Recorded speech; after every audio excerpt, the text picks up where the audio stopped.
Hello पूरा नमस्कार दीपाल अपने यूट्यूब चैनल पे बहुत प्यारा बहुत मज़ेदार चुटकुला नाच गीत आप लोग के बीच में लाई हूँ। हंसी मजाक के अच्छा लगे तो लाइक करना, शेयर करना, कमेंट पे आप लोग अपना राय जरूर दीजिए। जो मेरे से बोलने में गाने में गलत हो रहा है आप लोग क्षमा कीजिए, मेरे चैनल को सपोर्ट कीजिए। ये गाना आप लोग क्लास करके सुनिए। टूट गई चूड़ी कलैया में बड़ा मजा आवे महलिया में।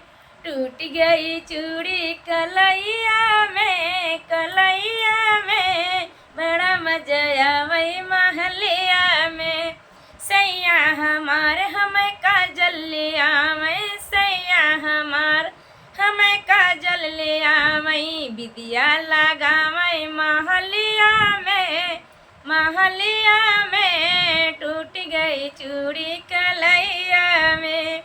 बिदिया लगावे महलिया में टूट गई चूड़ी कलैया में। टूट गई चूड़ी कलैया में बड़ा मजा आवे महलिया में। टूट गई चूड़ी कलैया में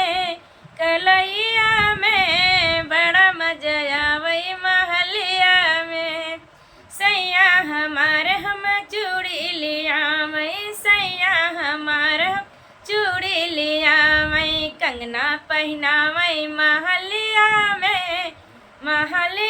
में टूट गई चूड़ी कलैया में। टूट गई चूड़ी कलैया में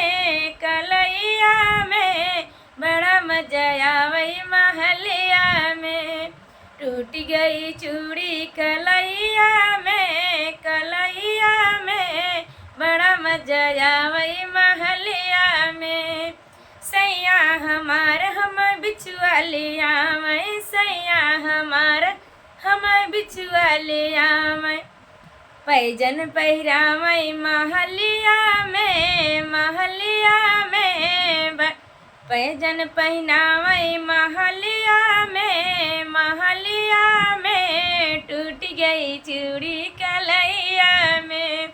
टूट गई चूड़ी कलैया में बड़ा मजा आवे महलिया में। टूट गई चूड़ी कलैया में बड़ा मजा आवे महलिया में। सैया हमार हम साड़ी लिया मैं, सैया हमार हम साड़ी लिया, चुनरी ओढ़ावे महलिया में बड़ा चुनरी ओढ़ावे महलिया में टूट गई चूड़ी कलैया में। टूट गई चूड़ी कलैया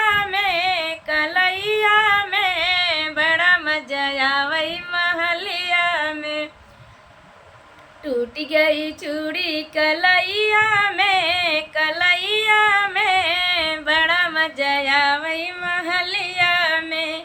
बड़ा मजा आवे महलिया में।